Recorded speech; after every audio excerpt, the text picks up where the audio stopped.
The rain pelted against the tall windows of Windsor Castle as Queen Camilla paced back and forth in her private study. The grandfather clock in the corner struck 11:30. Still, there was no word from the palace communications team about the morning's disaster. Photos had leaked, showing Prince William looking tired and distracted during his charity visit to Manchester. The images were already spreading across social media like wildfire. With headlines questioning his fitness to be the future king, Camilla's fingers drummed against the mahogany desk as she stared at her phone screen. The comments were getting worse by the hour. People were comparing William to his father during Charles's most difficult years, suggesting the Wales family was falling apart under pressure. She had worked too hard to restore the monarchy's reputation after decades of scandals to let this slide. Her personal secretary knocked softly and entered the room. "Your Majesty, the communications director is online too. He says it's urgent." Camilla grabbed the phone with shaking hands. "Tell me you have a solution, Marcus." The man's voice crackled through the speaker. "Ma'am, we need to act fast. The morning shows are planning to run with this story. They're calling it The Crown Under Pressure and suggesting Prince William might not be ready for increased responsibilities. What do you suggest?" Camilla asked, though she already had her own ideas forming. "We need a distraction. Something positive about the royal family that will push this story off the front pages. Perhaps an announcement about upcoming engagements or a charitable initiative." Camilla's eyes narrowed as she looked out at the storm clouds gathering over the castle grounds. A distraction was exactly what they needed, but it had to be bigger than a simple announcement. It had to be something that would completely change the narrative and remind people why the monarchy mattered. "I have a better idea," she said slowly. "What if we arranged for Princess Kate to make an unexpected appearance somewhere tonight? Something spontaneous that shows the royal family is strong and united." Marcus paused on the other end. "Tonight, Your Majesty? It's already quite late, and the princess has no scheduled events until Thursday." "Exactly. That's what will make it powerful. An unscheduled visit to a hospital or homeless shelter. Something that shows she's so dedicated to her duties that she doesn't wait for official schedules. The media will love the story of a royal who works around the clock for her people." She could hear Marcus typing frantically on his keyboard. "I suppose we could contact St. Mary's Hospital? They have that new children's ward that opened last month. But Your Majesty, shouldn't we discuss this with the prince and princess first?" Camilla's jaw tightened. William was already stressed, and Kate would probably worry about the short notice. Sometimes leadership meant making difficult decisions without endless committee meetings. "No, Marcus. This needs to happen quickly before the morning news cycle. Contact the hospital and arrange for a small media presence. Nothing too overwhelming, just enough to capture some good footage." "Yes, Your Majesty."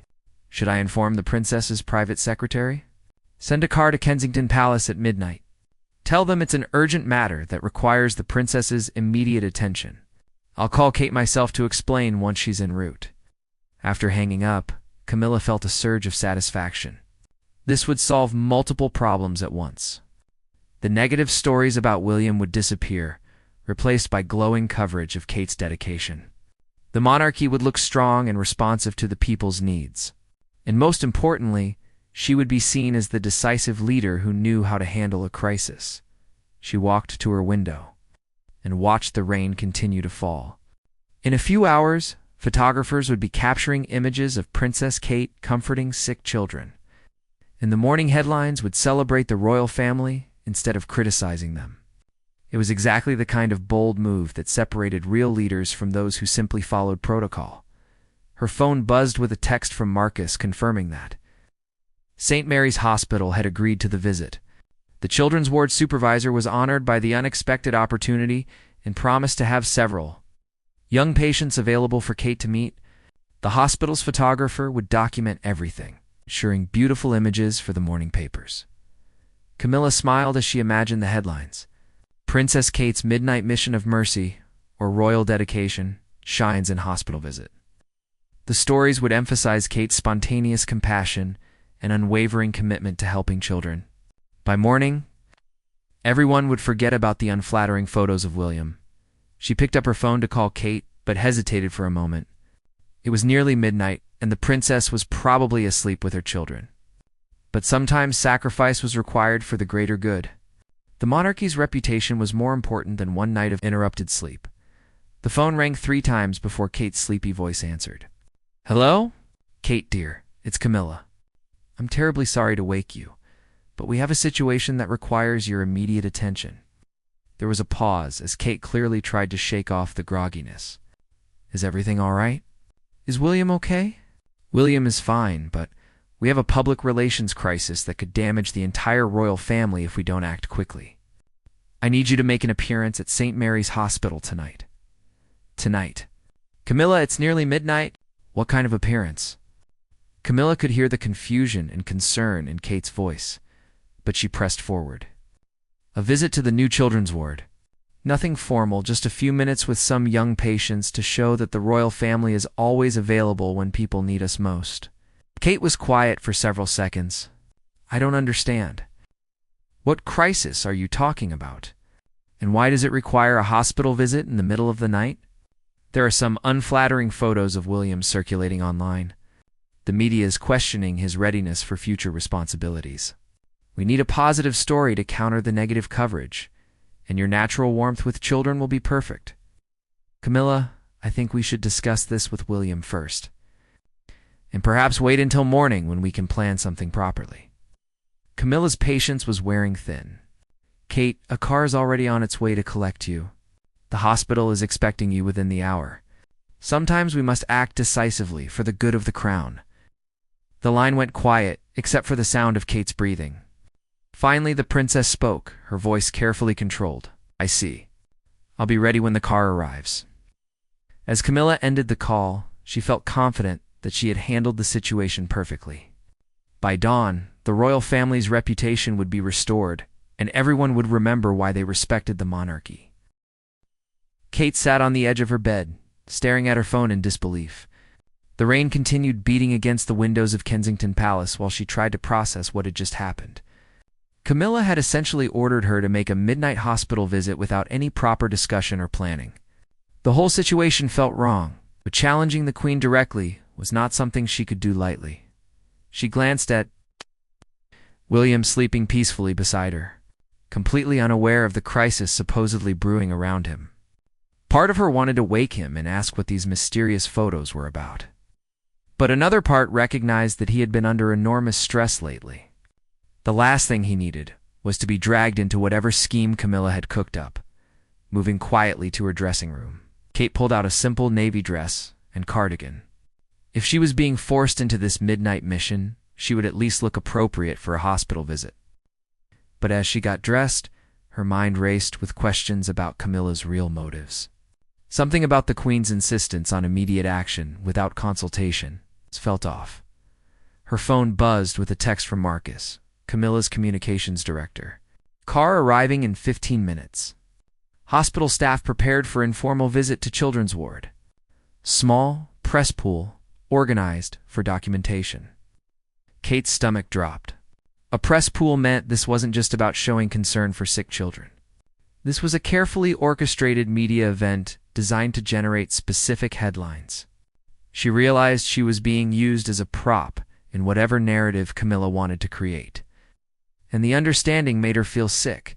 She quickly Googled William's name to see what photos Camilla was referring to. After scrolling through several news sites, she found them buried in a Bintertainment blog's social media post. The images showed William looking tired during his Manchester visit, but they were hardly scandalous. He appeared thoughtful, perhaps slightly distracted, but nothing that suggested any real crisis. The more Kate stared at the photos, the more convinced she became that Camilla had blown this completely out of proportion. These pictures would probably be forgotten by morning, even without any intervention.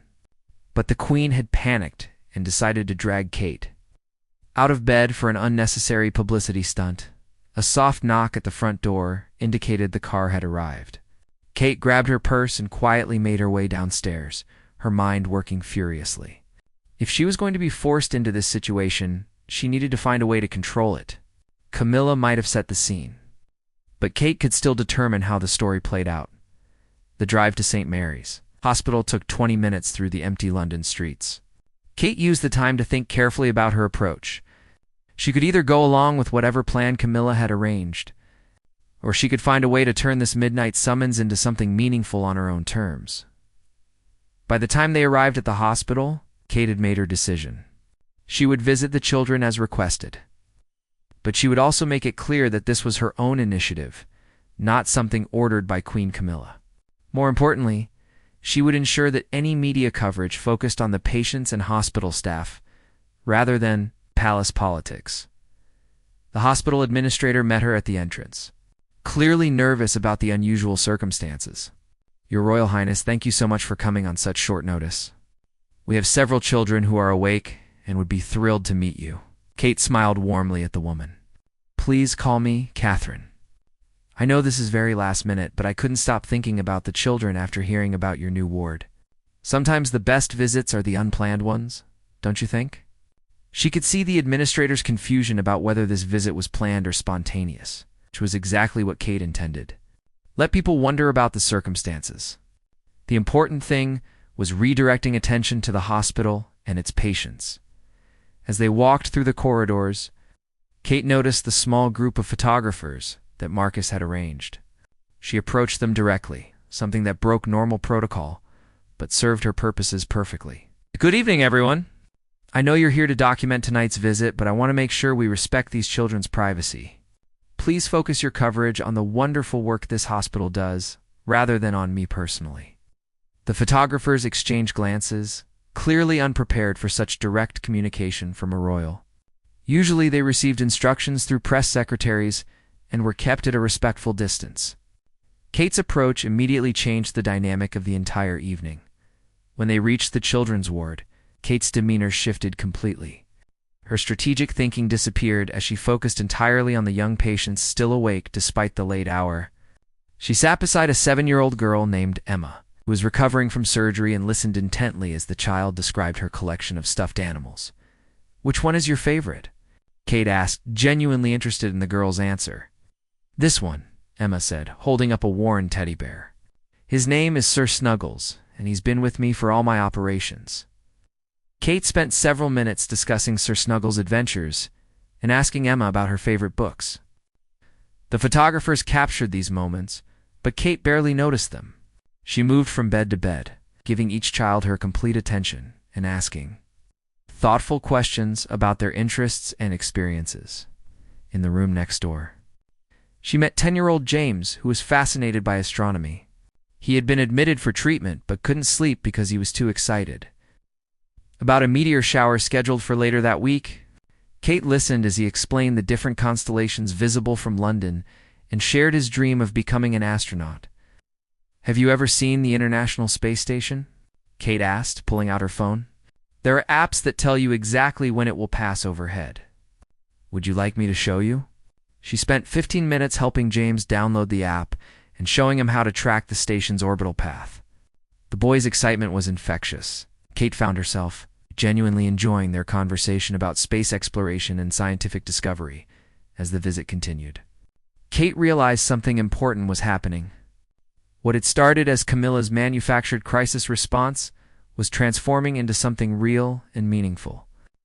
The children weren't props in a publicity campaign. They were individuals with their own stories and dreams who deserved authentic attention. She made a mental note to arrange follow-up visits to check on Emma's recovery and James's astronomy interests. This wouldn't be just a one-time photo opportunity, but the beginning of ongoing relationships with these remarkable children. The hospital staff began to notice Kate's genuine engagement. Nurses who had been nervous about the midnight visit started sharing stories about their patients, progress, and the challenges facing the children's ward. Kate asked detailed questions about their needs and took notes about potential ways the Royal Foundation could provide support. By the time the visit concluded, Kate had spent nearly 2 hours at the hospital, far longer than Marcus had planned. The photographers had captured dozens of images, but more importantly, Kate had established real connections with the children and staff that would continue long after the cameras left. As Kate's car pulled away from St. Mary's Hospital, she felt a mixture of satisfaction and determination. The visit had been everything Camilla probably hoped for in terms of positive publicity. But Kate had managed to make it something more meaningful than a simple photo opportunity. Now came the crucial part of her plan. Instead of heading directly back to Kensington Palace, Kate instructed her driver to take her to Clarence's house. It was nearly 3 in the morning, but she knew Camilla would still be awake, probably monitoring social media for early reactions to the hospital visit. If the Queen wanted to play political games with the royal family's public image, Kate was prepared to have a very direct conversation about boundaries and proper protocol. The security guard at Clarence's house looked surprised to see Kate arriving at such an unusual hour, but he quickly arranged for her to be escorted to Camilla's private office. Kate had been in this room many times before, but tonight the atmosphere felt different. The warm, familial relationship she had built with Camilla over the years was about to be tested by a much more serious conversation about respect and authority. She found Camilla exactly where she expected. Sitting behind her desk with her laptop open and her phone beside her, the Queen looked up with surprise and perhaps a touch of guilt when Kate entered unannounced. "Kate, dear, I didn't expect to see you tonight. How did the hospital visit go?" "I'm sure it was wonderful." Kate remained standing rather than taking one of the comfortable chairs that Camilla gestured toward. Her posture and expression made it clear this would not be a casual conversation between family members. "The visit went very well, Camilla, but not for the reasons you intended. We need to discuss what happened tonight and make sure it never happens again." Camilla's eyebrows rose slightly. "I'm not sure what you mean." "The hospital visit was exactly what we needed to counter the negative coverage. I've already seen some early social media posts calling you a midnight angel and praising your dedication to sick children." "The problem isn't with the hospital visit itself," Kate replied calmly. "The problem is with ordering a member of the royal family to make a public appearance in the middle of the night without proper consultation or planning. That's not how we operate as a family or as an institution." Camilla set down her phone and gave Kate her full attention. "Kate, sometimes leadership requires making quick decisions in crisis situations. We couldn't afford to let those photos of William dominate tomorrow's headlines." "What crisis?" Kate asked, her voice sharp with controlled frustration. "I looked up those photos you were so worried about. William looked tired during one charity visit. That's hardly a constitutional emergency requiring midnight interventions." The Queen's face flushed slightly. "You may not understand the long-term implications, but even small negative stories can spiral into larger problems if we don't address them quickly." Kate moved closer to the desk, her stance becoming more assertive. "I understand public relations perfectly well, Camilla. What I don't understand is why you thought you could order me out of my bed without discussing it with William or giving me any choice in the matter." "I did give you a choice," Camilla protested. "No. You gave me an ultimatum. You told me a car was already coming and the hospital was expecting me. That's not a choice. That's a command disguised as a request." The room fell silent except for the ticking of the antique clock on Camilla's bookshelf. Both women stared at each other, recognizing that this conversation would define their relationship going forward. Finally, Kate continued, her voice steady but firm. "I want to be very clear about something, Camilla. I will always support the monarchy and fulfill my duties with complete dedication. But I will not be treated as a puppet who can be deployed whenever you decide there's a public relations emergency." Camilla's expression shifted from defensive to calculating. "Kate, I think you're overreacting. We're family, and families sometimes have to make sacrifices for each other." "We're also colleagues," Kate replied. "And colleagues treat each other with respect and consideration.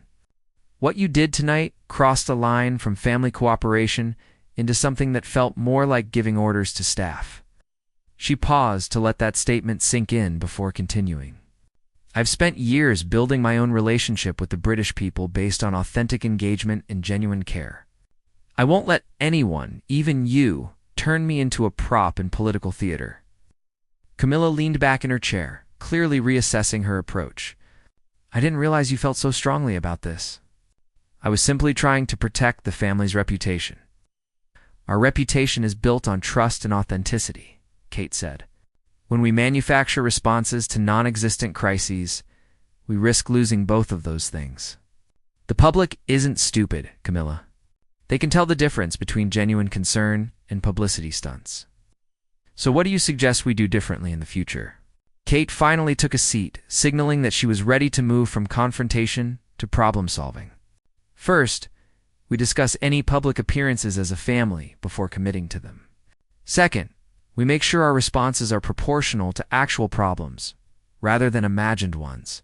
And third, we remember that each of us brings our own judgment and expertise to our royal duties. Camilla nodded slowly. I can see your point about consultation. Perhaps I was too focused on speed and not enough on cooperation. Or something else, Kate continued. I've decided to turn tonight's situation into an opportunity for something more substantial. I want to establish an ongoing partnership with St. Mary's Hospital and several other children's hospitals around London. It sounds like an excellent initiative, Camilla agreed. Though she looked uncertain about where Kate was heading, I'll be announcing it next week as part of a broader commitment to supporting children's health care. The announcement will reference tonight's visit.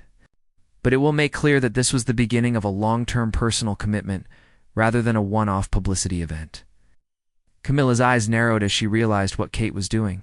By reframing tonight's visit as the launch of a major initiative, Kate was taking control of the narrative that Camilla had tried to create. Instead of being seen as responding to criticism of William, Kate would be viewed as proactively expanding her charitable work.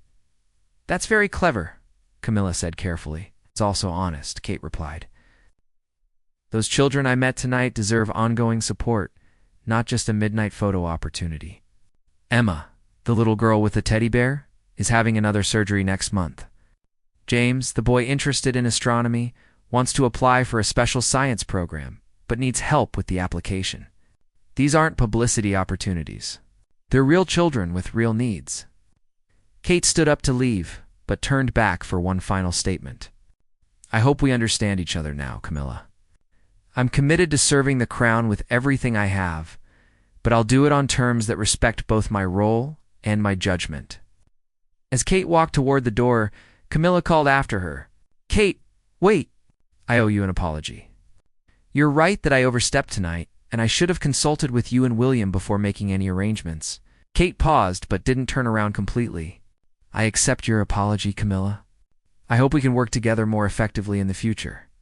We will, Camilla promised. And Kate?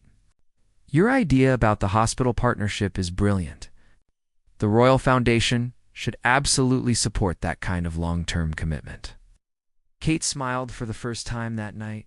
Thank you. I'll send you a proposal next week. The next morning brought exactly the media coverage Camilla had predicted, but not in the way she had expected. Kate's midnight hospital visit dominated the front pages of every major newspaper, with headlines praising her compassion and dedication. However, the stories focused less on countering negative coverage of William and more on celebrating Kate's independent initiative to support children's health care. William woke up to find Kate already dressed and reading the morning papers in their kitchen. She looked up as he entered, holding a cup of coffee and wearing an expression he couldn't quite read. Good morning, he said, kissing her cheek. You're up early. How did you sleep? Kate handed him a newspaper with his photo on the front page, alongside pictures from her hospital visit. I need to tell you about last night, William. There's quite a lot to explain. As Kate recounted the events of the previous evening, William's expression shifted from confusion to concern to quiet anger. He set down his coffee cup and stared at the newspaper headlines, processing the fact that his stepmother had essentially ordered his wife out of bed to participate in an unscheduled publicity event. She did what? He asked, his voice carefully controlled but unmistakably upset. She panicked about those photos from your Manchester visit and decided we needed an immediate response. I tried to explain that it wasn't necessary, but she had already made all the arrangements. William looked at the photos from his charity visit, which seemed completely harmless to him. I was tired during that event because I'd been up all night with Louis, who had a fever. But these pictures don't show anything problematic. That's exactly what I thought, Kate agreed. But Camilla saw them as a crisis that required immediate action. William stood up and began pacing around their kitchen, his frustration evident. Kate, I'm so sorry you were put in that position. Camilla had no right to involve you in her schemes without discussing it with us first. I handled it, Kate said firmly. But we need to establish some clear boundaries about how decisions like this get made in the future. What do you mean? Kate showed him her phone, which displayed dozens of social media posts praising her midnight hospital visit. I turned Camilla's publicity stunt into something meaningful. I spent real time with those children, learned about their needs, and I'm going to follow up with ongoing support. She pulled out a notebook filled with her observations from the previous night. Emma needs specialized physical therapy equipment that the hospital can't afford. James wants to attend a summer science program, but his family can't pay for it. There are 12 other children I met who have specific needs that our foundation could address. William's anger began to transform into admiration as he realized how Kate had handled the situation. You're turning this into a proper charitable initiative. Exactly. Next week, I'm announcing a new partnership with children's hospitals across London. The media will see last night as the launch of something substantial, rather than a reaction to non-existent problems. That's brilliant, William said, sitting back down beside her. But we still need to address what Camilla did. Kate nodded. I already spoke with her early this morning. We had a very direct conversation about respect and proper consultation. I think she understands that she crossed a line. What did she say? She apologized and agreed to involve us in future decisions. But William, I think there's a bigger issue we need to discuss. Camilla seems to view us as junior members of the family who can be directed rather than as partners in the monarchy's work. William's jaw tightened. That's not acceptable. The future queen consort, not a junior staff member who takes orders from anyone. It's not just about my role, Kate continued. It's about how we function as a family and as an institution. If Camilla thinks she can make unilateral decisions about our public appearances, what happens when she disagrees with our other initiatives? The couple spent the next hour discussing strategies for preventing similar situations in the future. They agreed that all major public appearances would require advance consultation among the senior royals, and that emergency responses would be discussed as a family before any commitments were made. Meanwhile, across London, Camilla was dealing with the unexpected consequences of her midnight order. Marcus, her communications director, had arrived at Clarence's house with a thick folder of media analysis from Kate's hospital visit. Your Majesty, the coverage is overwhelmingly positive. But there's an interesting development, he said, spreading newspapers across her desk. What kind of development?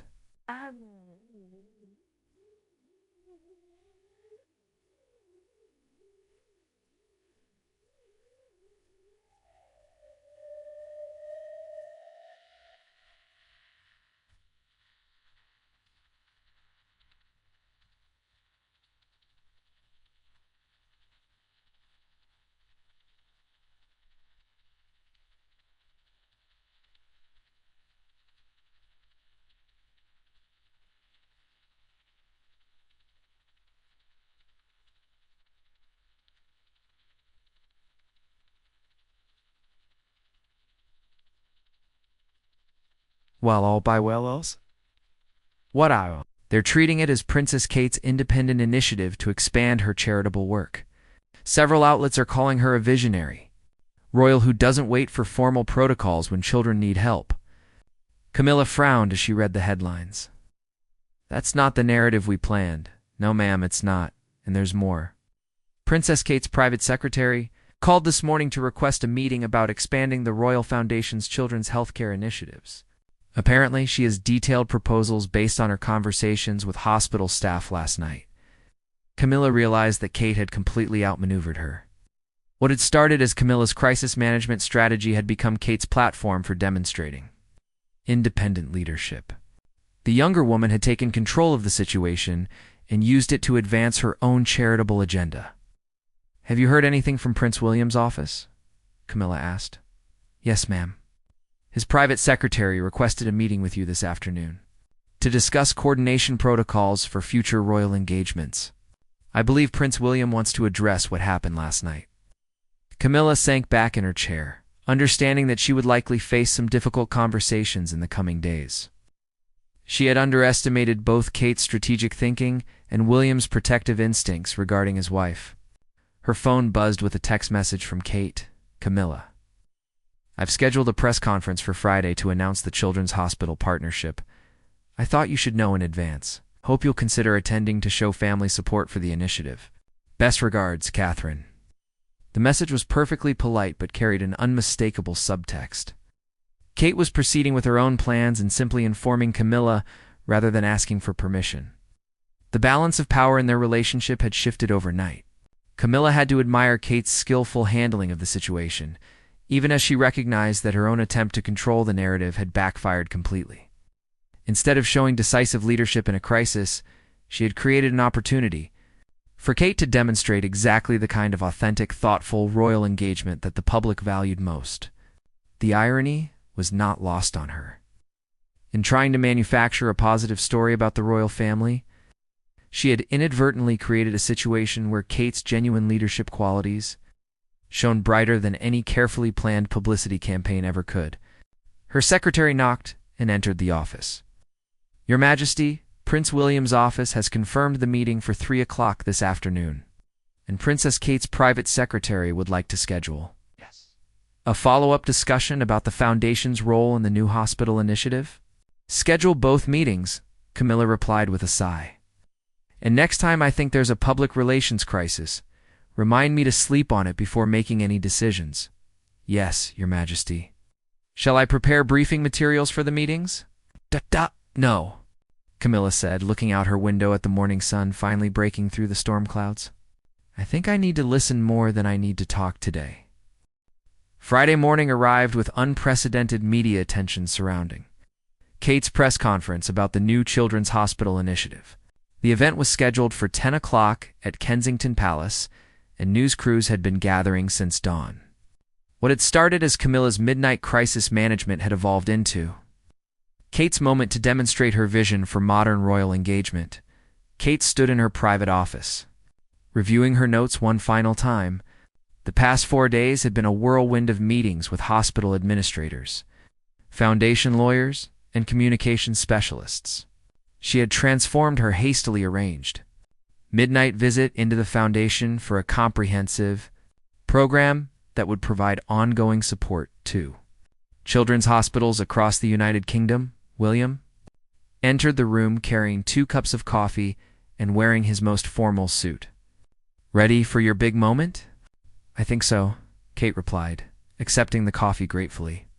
It's strange to think this all started with Camilla panicking about some perfectly innocent photos of you looking tired. "Speaking of Camilla, is she still planning to attend today?" Kate nodded toward the window where they could see additional security preparations taking place. Her car should arrive any minute. "I think she recognizes that supporting this initiative publicly is the best way to move forward from what happened earlier this week." The meeting between William and Camilla earlier in the week had been tense but productive. William had made it clear that future decisions affecting Kate's schedule would require his input, while Camilla had agreed to more collaborative planning processes. But today would be the real test of whether they could work together effectively. "Your Royal Highness, we're ready for you in the main hall," Kate's private secretary announced from the doorway. Kate and William made their way downstairs, where a carefully arranged press conference awaited. Representatives from major newspapers, television networks, and digital media outlets filled the rows of chairs, while cameras captured every detail of the historic moment. This was Kate's first major independent announcement as a senior royal, and everyone recognized its significance as they entered the hall. Kate was surprised to see not only Camilla, but also King Charles seated in the front row. The king's presence elevated the importance of the announcement and demonstrated unified family support for Kate's initiative. Charles nodded approvingly as Kate took her place at the podium. "Good morning, and thank you all for being here," Kate began, her voice clear and confident. "Today, I'm excited to announce the launch of the Royal Foundation's Children's Hospital Partnership, a comprehensive initiative to support pediatric healthcare across the United Kingdom."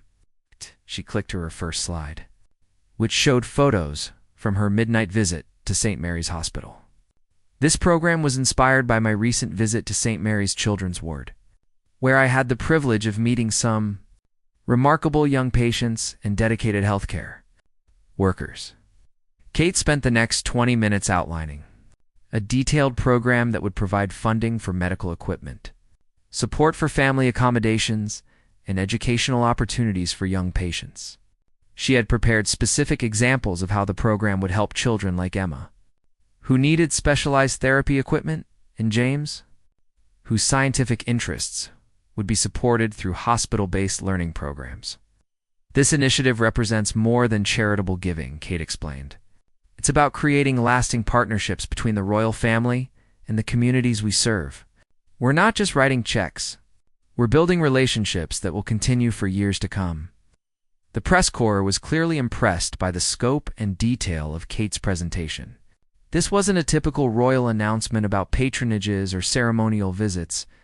It was a comprehensive policy proposal that demonstrated serious thought and planning during the question period.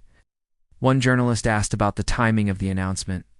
"Your Royal Highness, this program was announced very quickly after your midnight hospital visit. Was this always planned?" Kate smiled diplomatically. The best royal initiatives often begin with spontaneous moments of connection. My visit to St. Mary's reminded me how much we can accomplish when we move beyond formal protocols and focus on meeting people's actual needs. Camilla watched from the front row as Kate skillfully handled each question, turning what could have been awkward inquiries about timing into discussions of royal modernization and responsive leadership. The younger woman was demonstrating exactly the kind of authentic engagement that the monarchy needed to remain relevant. After the formal presentation concluded, Kate invited the media to view displays showing the program's specific goals and implementation timeline. She moved through the crowd with ease, answering detailed questions and demonstrating her thorough understanding of healthcare policy and charitable management. King Charles approached Kate during a quiet moment between interviews. "Catherine, this is exactly the kind of initiative that shows the monarchy's continuing relevance. You've created something substantial and meaningful. Thank you, Your Majesty. I hope it will make a real difference for the children and families we serve." Charles glanced toward Camilla, who was engaged in conversation with several journalists. "I understand the circumstances that led to this announcement were somewhat unusual. I hope we can learn from this experience about how to coordinate our efforts more effectively." Kate nodded thoughtfully. "I think we all learned something valuable about communication and collaboration. The important thing is that we're moving forward together." As the press conference wound down, several hospital administrators who had been invited to attend approached Kate with specific proposals for implementing the program. Dr. Sarah Mitchell from St. Mary's Hospital was particularly enthusiastic about the possibilities, Your Royal Highness. This partnership could transform how we provide care to children from economically disadvantaged backgrounds. The equipment funding alone will allow us to serve twice as many patients. Kate listened carefully to each administrator's ideas, taking notes and asking detailed follow-up questions. She was clearly in her element, engaging with the practical aspects of healthcare delivery rather than just the ceremonial aspects of royal duty. Camilla finally approached Kate as the last journalists were leaving.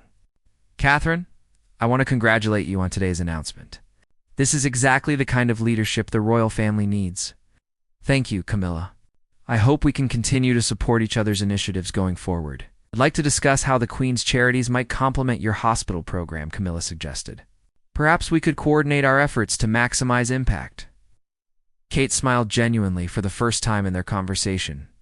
"I'd welcome that discussion. There's certainly enough need to support multiple approaches." As the media crews packed up their equipment and the guests gradually departed, Kate felt a deep sense of satisfaction. She had taken an uncomfortable situation created by Camilla's midnight order and transformed it into something meaningful and lasting. More importantly, she had established herself as an independent leader within the royal family, capable of developing and implementing her own vision for royal service. William joined her as she watched the last news van pull away from Kensington Palace. "How do you feel about everything that's happened this week?" Kate considered the question carefully. "I feel like we've all learned something important about working together and respecting each other's judgment. And those children at St. Mary's are going to get the support they deserve. That's what matters most," William agreed. "Though I have to admit, I'm impressed by how you turned Camilla's crisis management into your own leadership moment." Kate laughed softly. "Sometimes the best opportunities come from the most unexpected circumstances. Even midnight orders from concerned stepmothers." 3 months after Kate's press conference, the Children's Hospital Partnership had become one of the royal family's most celebrated initiatives.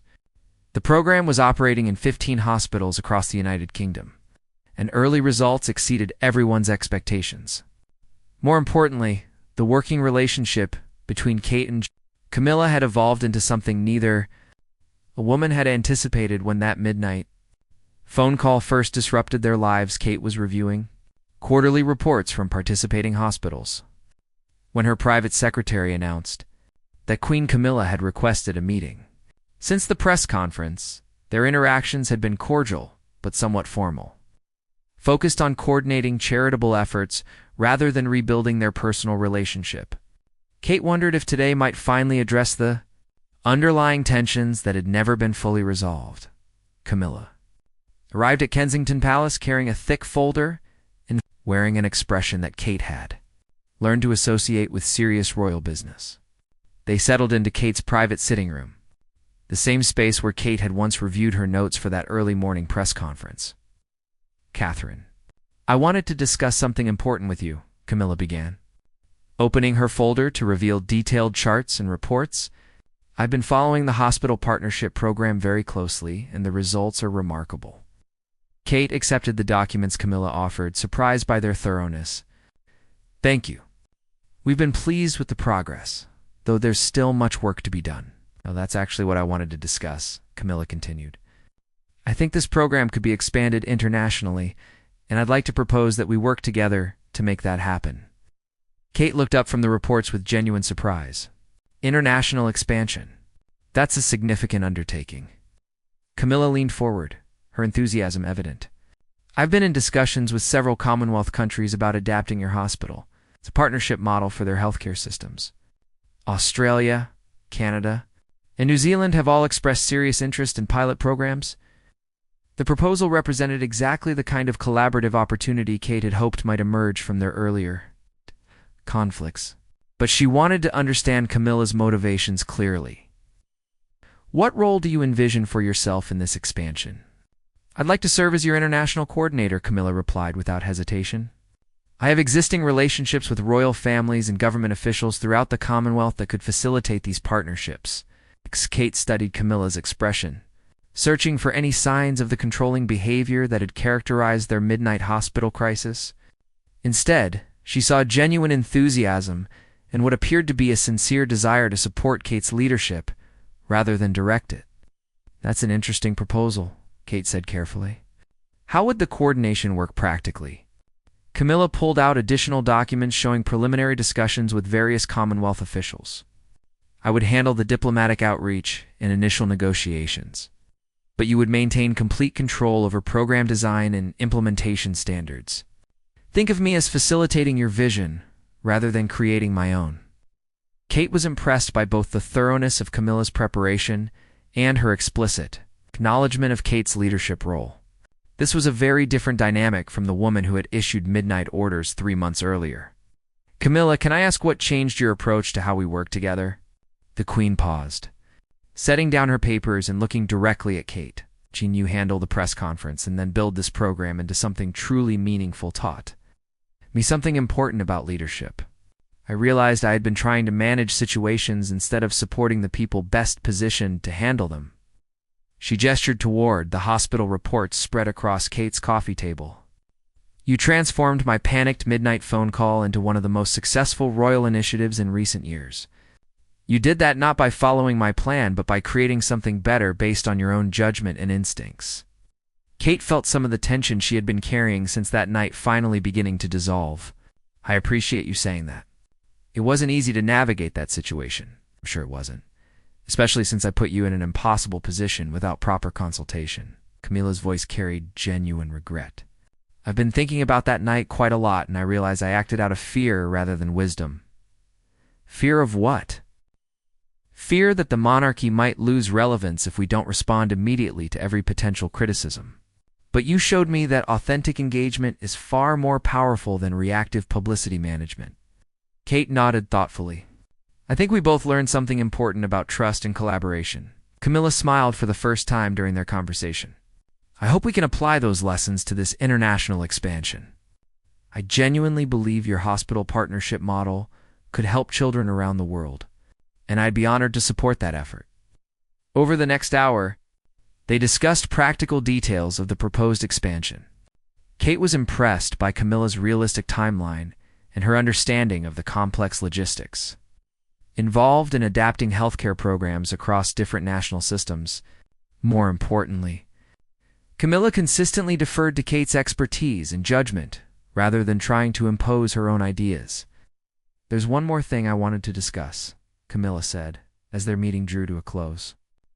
"I think we should consider making this expansion the focus of a royal tour next year.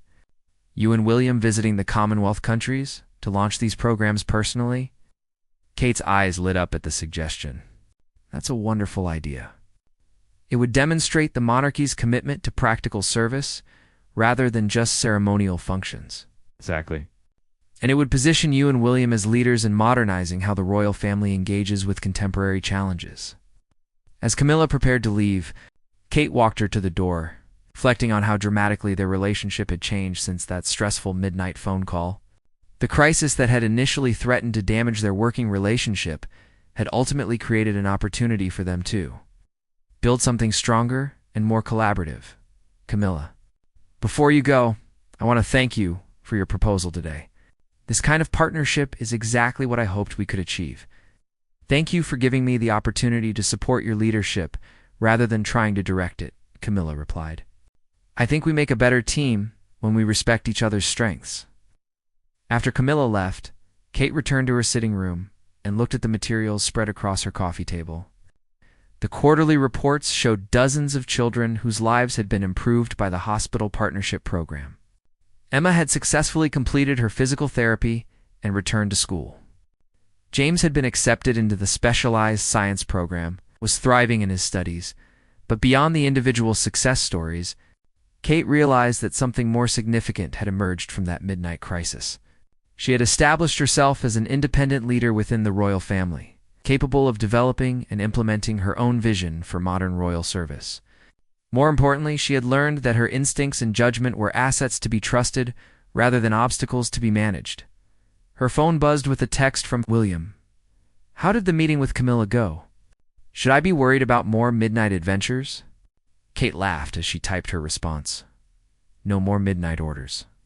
But get ready for international travel. We might be taking the hospital program worldwide." As she looked out her window at the London skyline, Kate felt grateful for the unexpected journey that had brought her to this moment.